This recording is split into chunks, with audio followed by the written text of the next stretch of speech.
Good morning, class 12.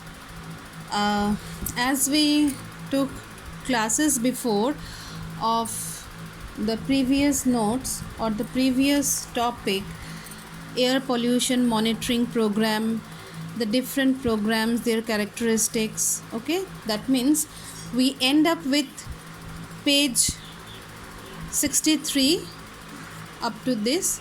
Today we will start from water pollution. So this video is about water pollution, and after that I will discuss you about the BOD and COD in next video. So next part which we will start today is water pollution, because previous part we took classes online. Okay, now see water pollution. What is water pollution? Water pollution, you can define water pollution as addition of any substance into the water or change in any physical properties or any chemical properties of water. That means the water getting contaminated. Contamination of water bodies means water pollution. Means addition of any substance to water body is polluted water. It's pollution. Now you know water is of two types, potable and unpotable. Potable means the water which is supposed to drink, you can drink, that is drinking water, is called potable water, and which are not fit for drinking, unpotable and non-potable water.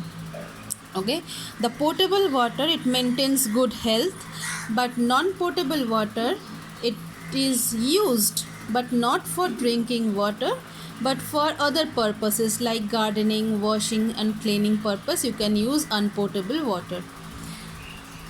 Okay, now there are some parameters for drinking water quality. Typically falls in within three categories. That means physical property, chemical and microbiological property. Physical property means heavy metal, traces of organic compounds and turbidity and pH. If these things are present in water, that means is a physical parameter of water. Chemical parameter, different chemicals, nitrates, phosphorus, if it is present, these are the chemical parameter of water.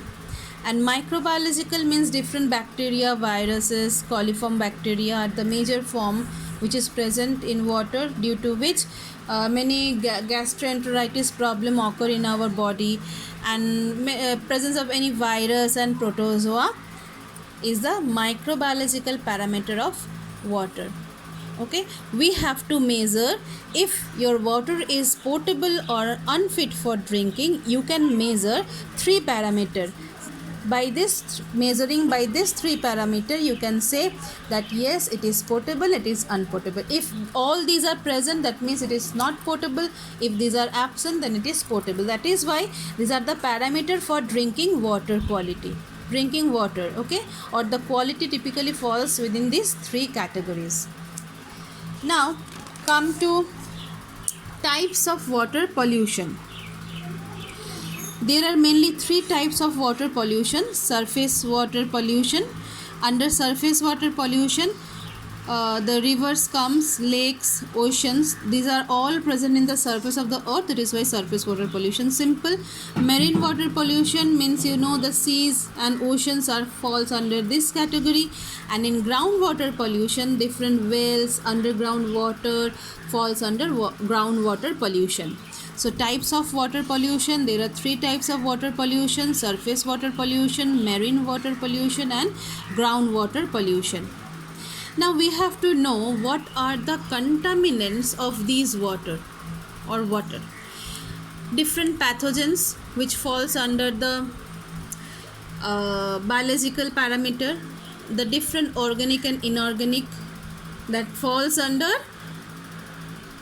physical parameter, and also you can call pH is also physical parameter, and change in it is chemical, extremely sorry, organic and inorganic factors falls under chemical parameter, and change in temperature, it falls under physical parameter of water. Water get polluted. How water gets polluted? Water gets polluted basically by three ways. First, from agricultural runoffs, industrial effluents or wastes, and another is sewage. Sewage is mainly the organic waste, comes from the domestic houses, domestic places, food processing plant, different food processing plant, means all the domestic waste, organic waste falls under sewage. So these are the three ways through which water gets polluted. Now we will discuss each of them, okay, about agricultural runoff, about industrial effluent and sewage. But before that, I'm showing your book. This is the water pollution. Water pollution can be defined as the addition of any substance to water which result in the change in, see, I told you earlier, we discussed about the chemical and physical and biological parameters or properties of water. So any change on those properties of water that interferes with its use for legitimate process, for our daily use, for our everyday use process, that is water pollution. Now the points where I marked, you also please mark in your book. Water is never really pure, for it invariably contains, means you cannot say each and every water is pure, because a pure water also contains some parameter, means some minerals which may be good for our health, but minerals is present which is good for our health. So you cannot get a pure water, because dissolved gases are present in water, other suspended particles are present in water, minerals which add taste to our water. Otherwise, I know water is tasteless, odorless, but there is a taste of water. If you drink an aquaguard water and if you drink a tap water, the taste are different. That means the micronutrients or nutrient contents of both the water is different. Okay, the addition of above is acceptable. Above means the dissolved gases, suspended particles and minerals. The addition of these particles are acceptable, but in a minimal quantity, in an amount of minimal, and the water remains potable. If it is contained in minimal quantity which is required for drinking, then it is potable, and if it is above that quantity, then it will get polluted. Okay, so now come to determination of water quality. Polluted water is neither colorless nor odorless. Okay, that means a polluted water must have some color, must have some odor. That means not fit for drinking. It is not only unfit for drinking, but also not fit for washing, and also for not bathing, and also for not agriculture purpose, because it is highly polluted. It is often harmful for health as it carries a large number of waterborne disease like cholera. I told you that some of the microbiological parameters of water are coliform bacteria, viruses, protozoas. Those causes gastroenteritic problems like cholera, enteric disease and typhoid. Water gets polluted in a number of ways. Some of the major ways I told you, that actually there are three. You can mix up these two as one: industrial effluents or waste, similar. Okay, so basically these two are same. So number one is agricultural runoff, number two is industrial effluent or industrial waste, and number three is sewage. So these three are the ways the water get polluted. Through this three process, the water gets polluted. Now I will discuss about each and everything. First thing, I'm coming about agricultural runoff. Now the name agriculture, you know, agriculture means from farms. Agriculture runoff is the diffuse source of water pollution. Okay, and the sediments, nutrients, pesticides are among pollutants of major concern. Livestock operations means the animals where they are treated, the rearing of the animals, that is livestock operations in different, you know, the poultry farms is an example of livestock operations. The croplands are considered principal contributor of these agricultural runoffs. Okay, Because of this diffuse nature of the sources, greater technological, see, in everywhere of agricultural farmland or in livestock operation croplands, everywhere discharge will be coming, discharge will come, right?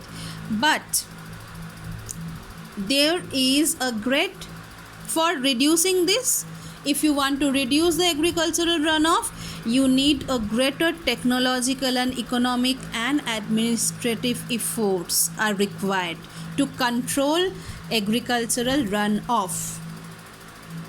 It is the water from farm field due to irrigation, rain, melted snow that flows over the earth that can absorb into the ground and enters the water bodies.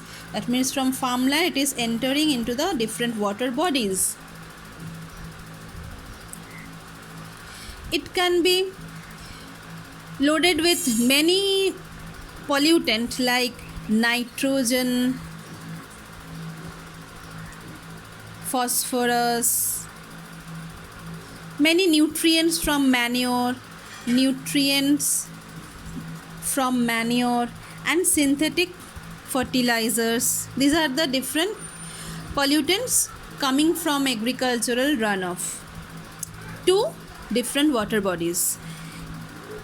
In excessive quantities, they deplete oxygen stream of the water. If these are present in excessive quantity in water, in any water body, it will reduce the oxygen level, it will deplete the oxygen level of that water body and will increase the bacteria, make the waterways unfit for any use. It may be harmful for aquatic life. Excess nitrogen and excess phosphorus can cause algal bloom. I will give you another separate notes about algal bloom and eutrophication.